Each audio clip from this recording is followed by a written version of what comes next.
Hello, my name is Michael Lichtenberg from Arnsberg Vascular Clinic in Germany. It's a pleasure to be here today. I will report today on the MIMICS-3D 2-year clinical outcome data for the BioMimics-3D Stent. Yes, in a real-world population. So the BioMimics-3D is a new generation of stent. It's a swirling flow stent.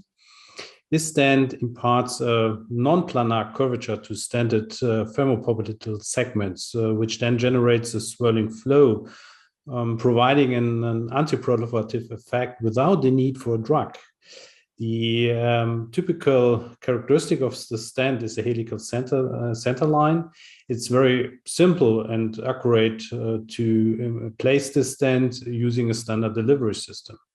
So the MIMICS-3D Registry is a prospective multicenter observation study to elevate the BioMimics-3D stent in the peripheral artery disease in the real world. We included 507 patients in 43 investigational sites.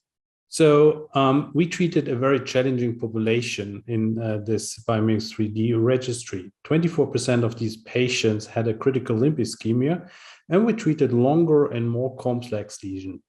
But with this stent, we could find a primary patency rate at 2 years of 78% and a Kaplan Meier freedom from clinical driven TLR 2 years of 83%.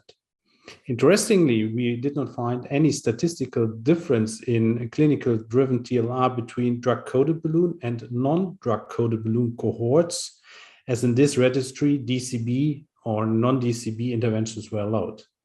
So there were comparable outcomes to be seen to drug-eluting stents and even a superior stent when we compare these outcomes data from the BioMimics-3D stent with these two types of scaffolds.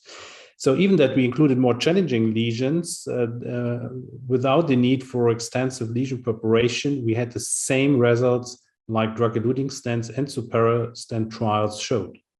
So this type of stent can be used I think, in many indications, but interestingly, as this stent really helps to treat severe, long, complex lesion, it is now my first choice, especially for patients with critical limb ischemia and longer and complex lesions.